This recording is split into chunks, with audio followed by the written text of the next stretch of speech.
Good morning, greetings, friends, and welcome to The Bright Side, your nutritional program dedicated to the understanding of the vast world of nutrition and nutritional supplementation. I'm your host, Pharmacist Ben, nutritional pharmacist from Boulder, Colorado.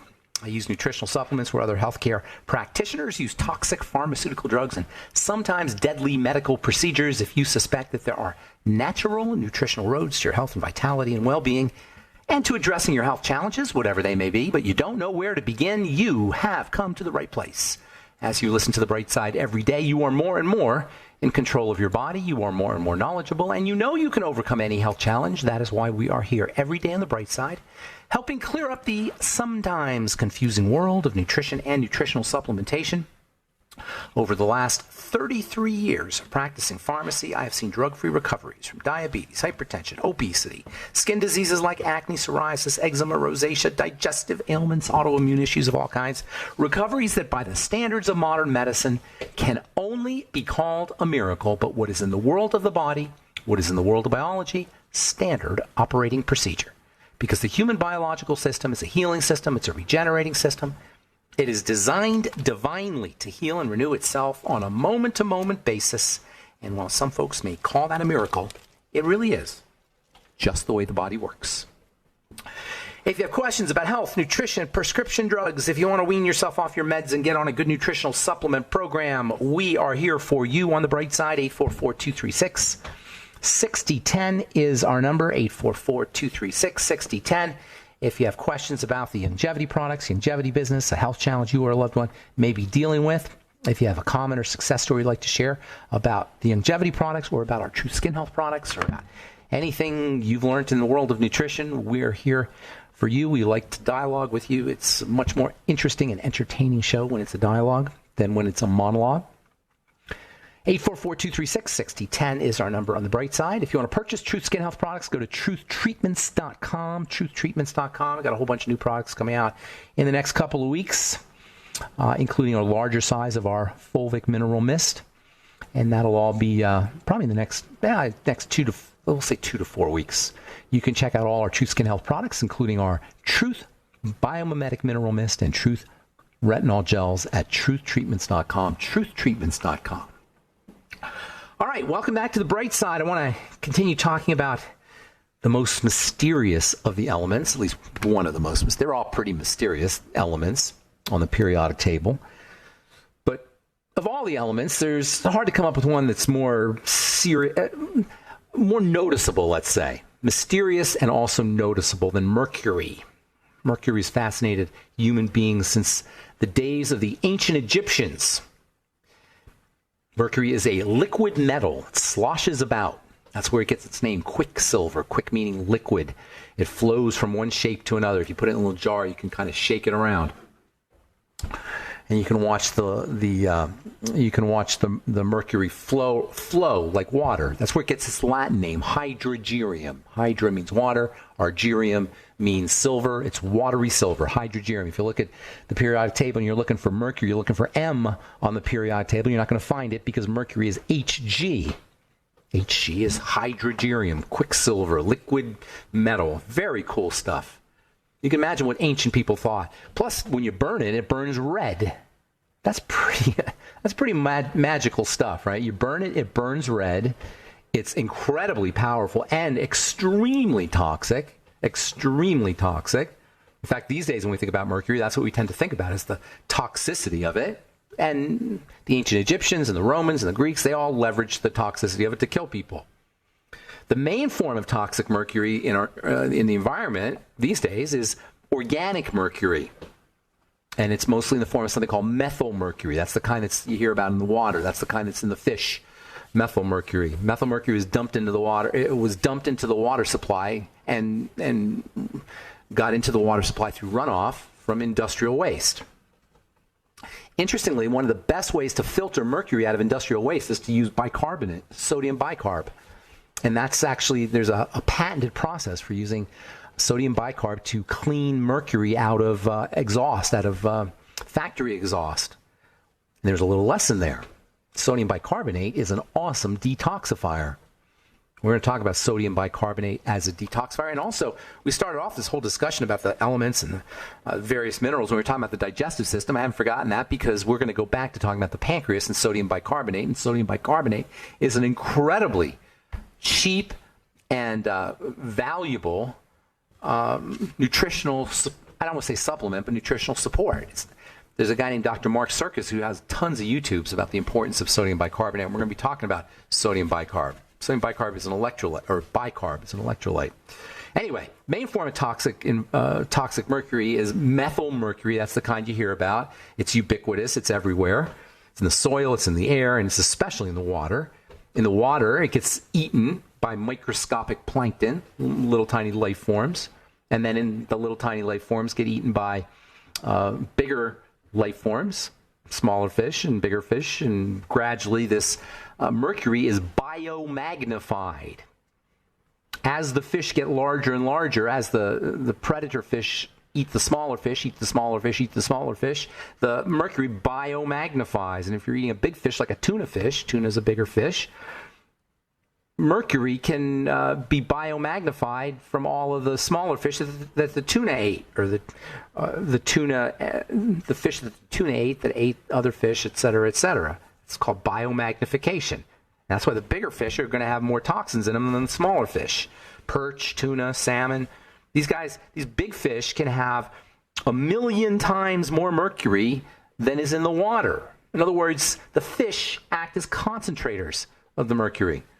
They filter the mercury out of the water. When we eat fish, we're eating mercury filters. It's like eating the filter out of your car engine. It's got all the toxic stuff in it. The fish are the filters, not just for mercury, but for other toxic substances. Now, it turns out, interestingly, that the fish contain detoxification elements, chemicals, molecules, a lot of which feature sulfur. And there's a very important relationship, as we talked about earlier, between sulfur and mercury. So fish may actually protect us from some of that mercury. Nonetheless, it's probably not a good idea to be dumping one of the most toxic metals known to mankind in the water supply and spewing it out in the air. That's a whole nother story. Otters, birds, all the animals that eat the fish, the terrestrial animals that eat the fish, human beings, ultimately, we're ingesting the methyl mercury. It's absorbed through our digestive tract. It goes into our blood. It goes into our tissues, particularly into the nervous system and into the kidney. Mercury does some really nasty things. Mercury is very, very... it sucks up electrical energy really powerfully. It's a powerful sucker of electrical energy. And one of the major forms or major sources of electrical energy in the body is proteins, sulfur proteins. This relationship between sulfur and mercury is behind mercury's toxicity. It's behind mercury's, represents a strategy for getting rid of mercury and for protecting us from mercury. And it's also represents the toxic mechanism for mercury. Mercury attacks sulfur. When it attacks sulfur in the body, it can destroy sulfur proteins. And many, probably 50%, or at least close, something like 50% anyway, of the proteins in the body are sulfur proteins. And mercury loves sulfur. This is what the alchemists talked about. The alchemists they didn't know chemistry, but they knew that there was some kind of magical connection between mercury and sulfur. And indeed, there is. You can use this magical connection as a to detoxify from mercury, and this magical connection accounts for mercury's toxicity. And the alchemists thought that blending mercury and sulfur was a way to transcend. They said that they used the spiritual aspects of mercury and sulfur, which we talked about a couple weeks ago. The spiritual aspect of mercury and sulfur. They used that concept to talk about transcendence. They were all obsessed with purification, and they said by combining the femininity of mercury with the masculinity of sulfur, you could transcend. That's a whole other story. We'll talk about that here in a little bit. I'm Pharmacist Ben. 844-236-6010 is our number. You're listening to The Bright Side. We'll be back after this.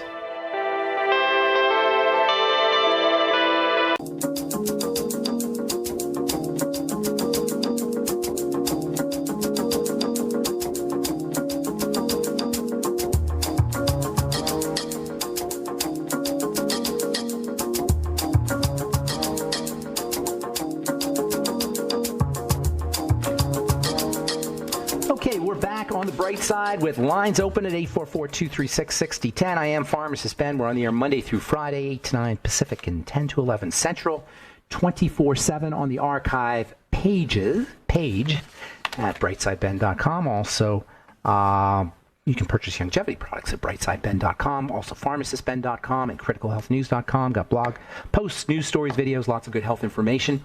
I've got an archive page at brightsideben.com with all 8+ years. 8+ years, I think it is. Let's see, about 8 years I've been doing this now on a daily basis on the Genesis Communication Network. All the programs are archived. Got a search engine up if you want to search by particular keywords or subjects. That's at brightsideben.com. You can purchase Truth Treatment products or Truth Skin Health products at truthtreatments.com, truthtreatments.com. All right, so we're talking about mercury a little bit, mercury and sulfur. The relationship between mercury and sulfur was recognized in ancient times. Mercury exists mostly on planet Earth combined with sulfur, and this relationship is a very powerful relationship. It was recognized by the ancient alchemists who considered mercury to be feminine and sulfur to be masculine, and the relationship between mercury and sulfur is like a alchemical marriage. They called it the marriage of the Red King and the White Queen. Sulfur being the Red King and Mercury being the White Queen. In the body, mercury destroys sulfur-containing proteins. That's where it exerts its most toxic effects. Its kidney, the organs, the kidneys, and the neurological system are the biggest problems when it comes to mercury. Mercury in the womb can be an issue. Mercury in the womb is associated with mother's mercury, that is associated with problems with intelligence and memory and ADD. And in adults, methylmercury is associated with heart disease and autoimmune disease. Interestingly, autoimmune disease, that's kind of an interesting one right there. I wonder how much autoimmunity has to do with mercury fillings, or maybe mercury exposure in vaccines, or just mercury toxicity from fish and from the environment. Autoimmunity needs to be regarded as a sign that the body spots an enemy inside of it. And when we talk about inside of it, we largely talk about the blood. Mercury, because of its effect on proteins, can create the illusion, not an illusion actually, can trigger the immune system. It can make the immune system think a toxin has entered into the blood because the protein that has now been attacked by mercury is distorted. It looks weird. It looks foreign. It doesn't look like anything that should be in the body, and it shouldn't be, and this is where autoimmunity comes from. Say mercury attacks a protein in the thyroid, or say mercury attacks a protein in the kidney. The kidney will now look like the enemy, or the thyroid will now look like the enemy, and this is where Hashimoto's comes from, and autoimmune disease of the kidney comes from. So all autoimmunity needs to be regarded as a sign that something got into the body that shouldn't be in the body. It's really as simple as that. Doctors will tell you about autoimmune disease. It's a mystery. We have no idea what causes it. And there's no cure. Blah, blah, blah, blah, blah, blah. Well, if you listen to this program, you know more than your doctor. And this isn't unavailable if you do a little research. This information is everywhere. I'm not the only person talking about it. So, there's three main forms of mercury. You've got the elemental mercury, the Hg that you see on the periodic table. That's a liquid metal. That's the only metal that is a pure liquid at room temperature. There are other metals that can be melted to be liquids, but mercury is the only metal that's liquid at room temperature. That alone tells you how bizarre this mineral is. Out of the 92 metals on the periodic table, the only one that's a liquid at room temperature, that is mercury. Then you have industrial mercury, or they call it organic mercury. That term organic can be very confusing. When we talk about organic in terms of chemistry, we're talking about something that has carbon attached to it. Carbon is the organic element. When we talk about organic produce and organic vegetables and organic fruits and such, we're talking about no pesticides. That's a different type of organic. The fact that organic has all of these different meanings is very confusing. So when I talk about organic mercury, we're talking about mercury that has a carbon attached to it somehow.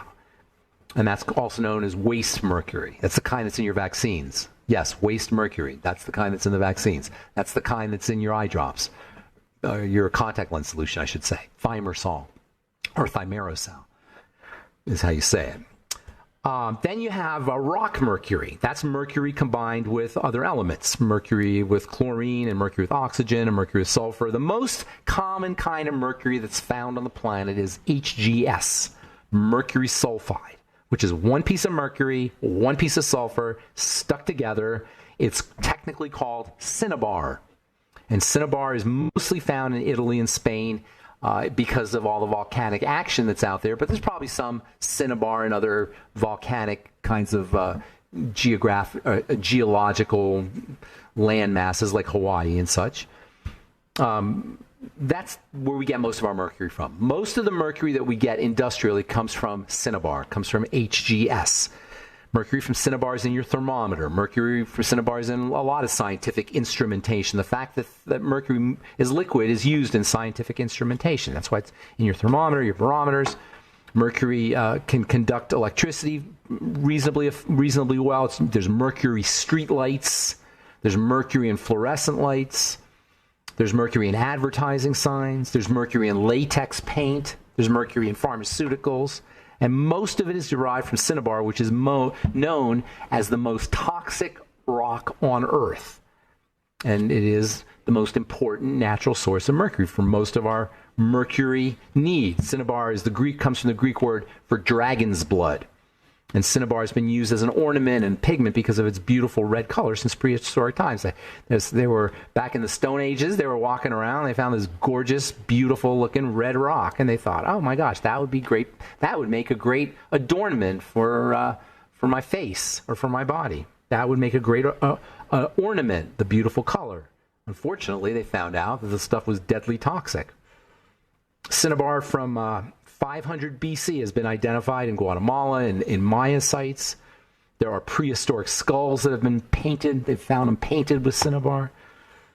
Cinnabar is found wherever you find sulfur, not surprisingly, and that's why it's found near volcanoes. And that's where mercury sulfide comes from. The mercury comes from the earth, and the sulfur comes from the earth. Sulfur actually is very interesting. It comes from, most of the sulfur in the soil is made by bacteria.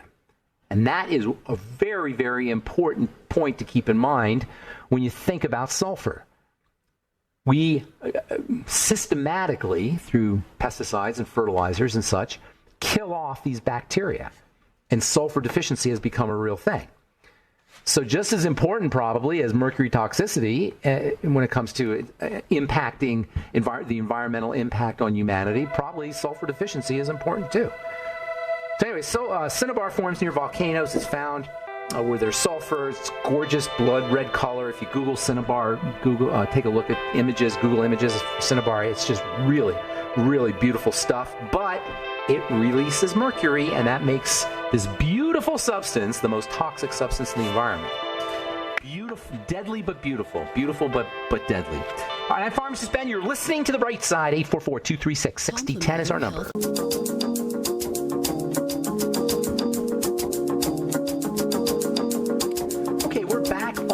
The Bright Side, 844-236-6010 is our number, and we have lots of lines open. In fact, we have all our lines open at 844-236-6010. If you have questions about anything we're speaking about here today, if you're interested in strategies for detoxing from mercury or detoxing in general, the way I look at it, the best detox is to not tox in the first place, to stop the tox. I don't really like detox formulas that much. It doesn't seem to make sense to me. Most detox formulas are herbs. Guess what system in the body has to clear the herbs out? The detox system.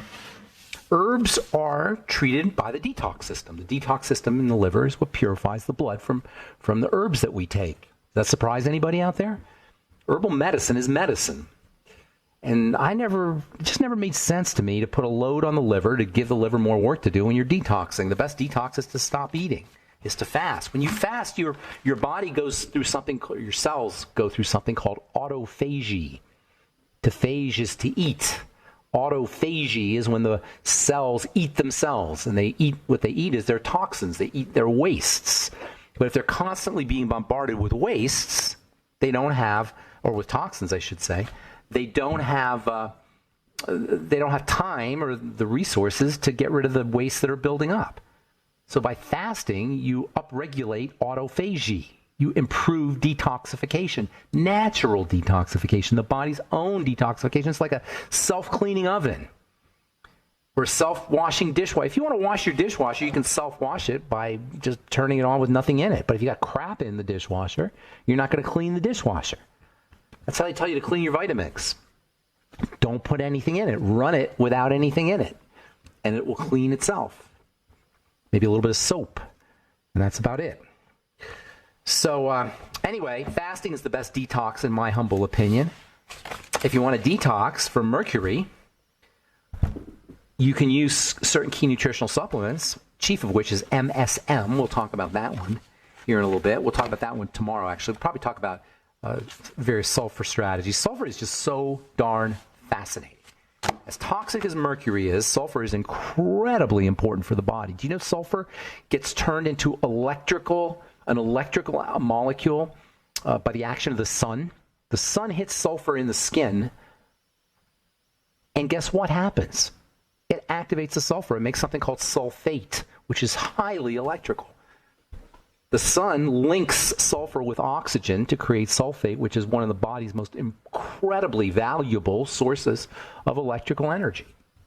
Sulfate carries an electrical charge that helps protect against oxidation, that helps act as an antioxidant, that helps fuel and sustain electrical energies in cells. And it all comes from the sun. Speaking of the sun, from the Mayo Clinic, how to treat sunspots. Laser resurfacing and other forms of laser light therapy can effectively reduce or eliminate sunspots. What they're calling sunspots, I call them hyperpigmentation. Problem with sunspots is they are caused not just by the sun. They're also caused by stress hormone. They're also caused by estrogen and by cortisol, stress hormones, estrogen acting like a stress hormone. That's the biggest problem with sunspots or melasma, hyperpigmentation.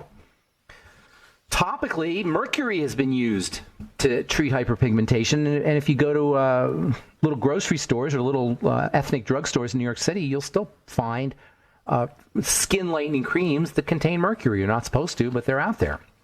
The best, or I shouldn't say the best, but the gold standard for skin lightening ingredients, active ingredients, is something called hydroquinone. You may have heard of that. Hydroquinone is really, really nasty. It's awful. When I used to make hydroquinone-containing products in the pharmacy, I do everything under the hood. A hood is like a device where you that sucks up it's like a hood basically, and has a fan in it that sucks up nasty toxic smoke and other drug particulates that pharmacists have to work with, that people take, that people apply to their skin. So anyway, I'd stick the stuff under a hood, and then I'd make a cream with it, and then people would rub that stuff on their bodies. I wouldn't rub it on my body if I was anybody. I certainly don't recommend rubbing hydroquinone on your face or on your body. It is a nasty chemical. If you get it from on a prescription basis, you can't get it any more than 4%. If you have a pharmacist make it, I used to have to make 10%, and sometimes I even made 20%. That was really nasty, but it worked. The problem with hydroquinone is it can permanently destroy your pigment cells, leaving you with white spots. And that could be just as distressing as the dark spots. Probably the most effective non-toxic way to get rid of dark spots topically is retinol. This is where retinol excels. And probably the second most important topical anti-pigmenting or anti-melasma agent is vitamin C in its fat-soluble form. So you ask yourself, where are you going to get vitamin A? Where am I going to get retinol to lighten my skin? And vitamin C in its fat-soluble form to lighten my skin? TruthTreatments.com. That's why I created my retinol 5% gel, which has a big, huge dose of fat-soluble vitamin C, 25% of it. That's 30% vitamin. You're getting a serious skin lightening product that will also anti-age your skin and soften your skin as well, and completely retexturize it, and even ultimately reverse fine lines and wrinkles. That's our Truth Retinol 5% gel. It is strong. It kicks butt. It is the real deal. If you want to go to the doctor and get something, they'll give you something called Retin-A Or they may give you Triluma. Get this now, Triluma. This is the latest and greatest in the world of dermatology or dermatological pharmacy. Triluma. Tri means 3. Luma means bright. It's got 3 mechanisms. It's an old standard formula. We used to call it Kligman's formula, but now it's marketed as a brand name called Triluma. Kligman Dr. Kligman was the guy who came up with benzoyl peroxide, and he was a famous dermatologist. He came up with some ideas. He's one of the rare dermatologists who worked with ingredients. Anyway, he came up with something called Kligman's formula, and Kligman's formula, now known as Triluma, is retinoic acid, I should say, and hydroquinone. And because Kligman was a doctor and worked with drugs, he was like, well, let's see. The hydroquinone's nasty. It's going to cause inflammation. And the retinoic acid, that causes some inflammation too. Why don't we put a steroid in there? And that's the third ingredient. The third ingredient in Triluma is something called triamcinolone, which is a topical steroid. And so Triluma is typically, that's what you'll get if you go to the doctor. So I'm thinking, what do you need the steroid for if you just take care of your formulation and make your formulation well and put the vitamin C in there? And that's where I came out with my Truth Retinol 5% gel, which we market as an anti-aging product, but it's an awesome way to lighten the skin. Niacin can help lighten your skin. Alpha hydroxy acids can help lighten your skin. Salicylic acid can help lighten your skin. Apple cider vinegar and aloe vera, if you want to DIY it, they can lighten your skin. These are all exfoliating strategies that get rid of pigment. Nonetheless, if you have hormonal issues such as that are involving cortisol, the stress hormone cortisol, and you're not clearing your estrogen out correctly, ask anyone who's dealing with the mask of pregnancy, or ask anyone who gets hyperpigmented from their birth control pill. If you're not clearing out your estrogen, or you're taking too much estrogen in a pharmaceutical fashion, it's going to be tough to permanently get rid of your hyperpigmentation. All right, we'll take a break. I'm Pharmacist Ben. 844-236-6010 is our number. You're listening to The Bright Side. We'll be back after this.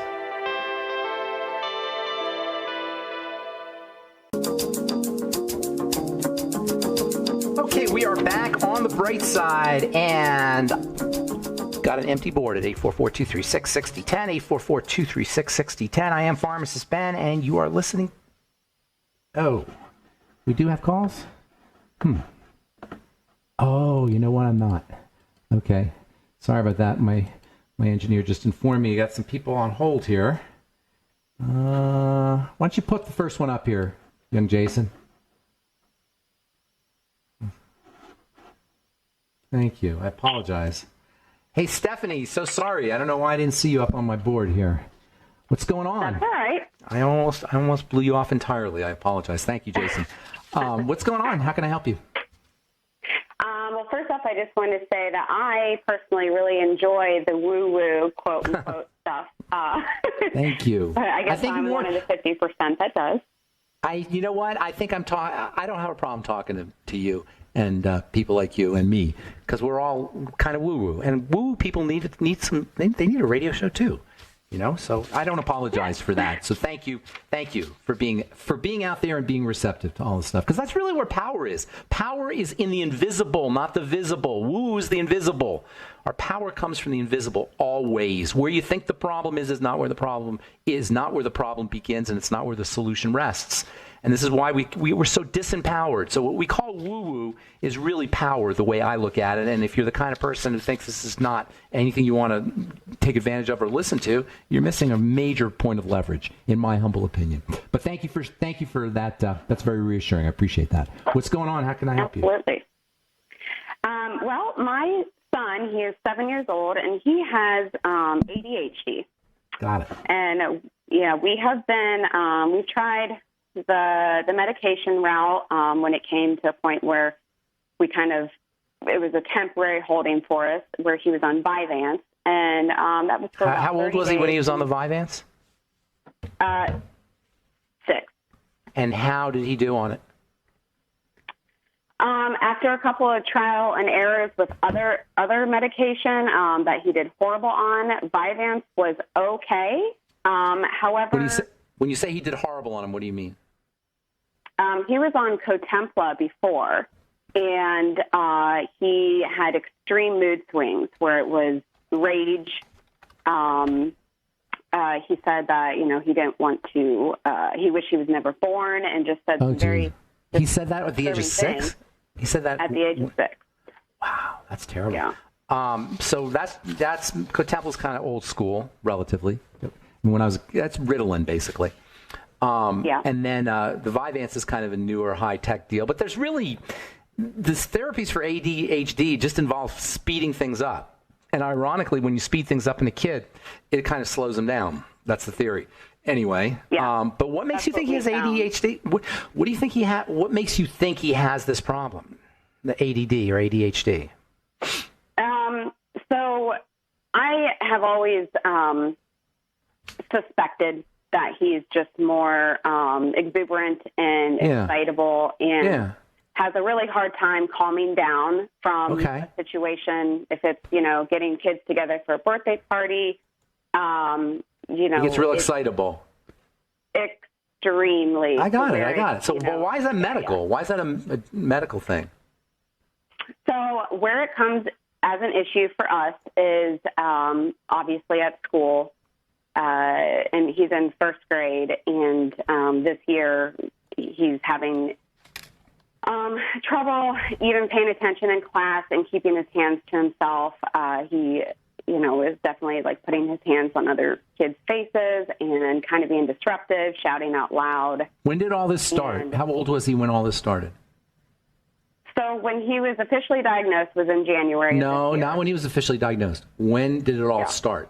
You're the mom. To you. I have noticed him since the day he was born. What was he like when he literally was the newborn baby. Maybe he's just happy to be alive. Maybe he's just happy to be here. He's extremely happy to be alive, yes. So why are we drugging him? Like a fussy baby. So we should drug him so he's more like us, all of us miserable people, right?